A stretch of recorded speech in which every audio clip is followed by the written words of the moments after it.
6 жашында ден соолугунун чың болушун гана көздөп спортко аралашкан Искендер азыркы тапта Кыргызстандын желегин дүйнөгө таанытып жүргөн кези. Алсак 2013-жылы Азия жана Евразия оюндарынын таэквондо боюнча баш байге ээси. 2015-жылы Кореяда өткөн биринчиликте коло медаль тагынган. Жаш чебердин айтымында мындай жетишкендиктерге талыкпаган мээнет гана жеткирет. Результат я достиг в юном возрасте. В возрасте 12 лет я уже поехал. Спортто 15 жылдан ашуун убакыттан бери жүрөм. Азыркы тапта Кыргызстандын таэквондо боюнча улуттук курама командасында машыктыруучумун. Алгачкы жетишкендигим деп 12 жашымда Вьетнамдагы Азия биринчилигине барганымды айталам. Талыкпаган аракетимдин арты менен көптөгөн өлкөлөрдө кыдырдым. Мекендештерге айтарым, спорттун кайсыл гана түрү болбосун, машык кыла, ал силерди алдыга гана сүрөйт. Искендер сыяктуу жаштайынан туура тарбияланып жаткандар арбын. Алардын катарында Марат Ниязов да бар. 17 жылдан бери таэквондо менен машыгат. Аталган спорттун түрү боюнча Кыргызстандын 5 жолку чемпиону. Мындан сырткары көптөгөн эл аралык деңгээлдеги мелдештердин катышуучусу. Күчкө толуп мекендин туусун дүйнөгө желбиретели деген жигиттер Токиодогу Олимпиадага даярданып жаткан кездери. Өзүңөр билгендей 2021-жылга жылып калган Токио Олимпиада оюндарына дайындык жүрүп атат.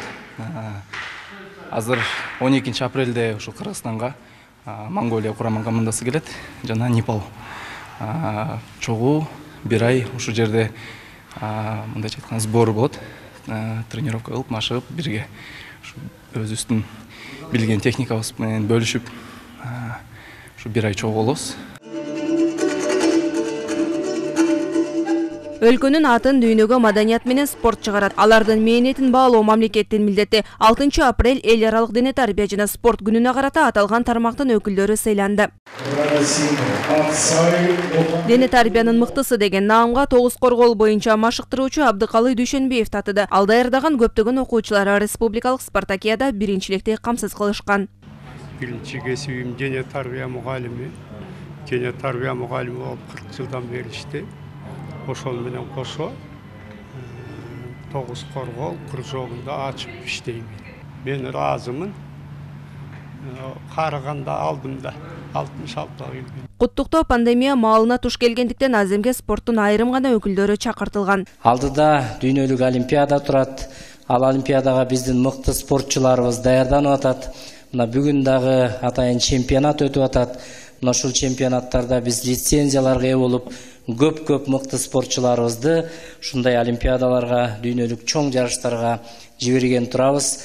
Мен ушул бардык спортчуларга ийгилик каалап, ак жол каалап, бардык спортчуларды бүгүнкү кесиптик майрам менен чын дилден куттуктаймын. Өлкө келечегин ойлогон ар бир ата-эне балдарын спортко аралаштырышы керек. Муну эске салуу иретинде президент жыл башында инсандын руханий, адеп ахлактык өнүгүүсү жана дене тарбиясы жөнүндө жарлыкка кол койгон. Мээрим Эшимбекова, Ырыскелди Көкүлбеков, ЛТР, Бишкек.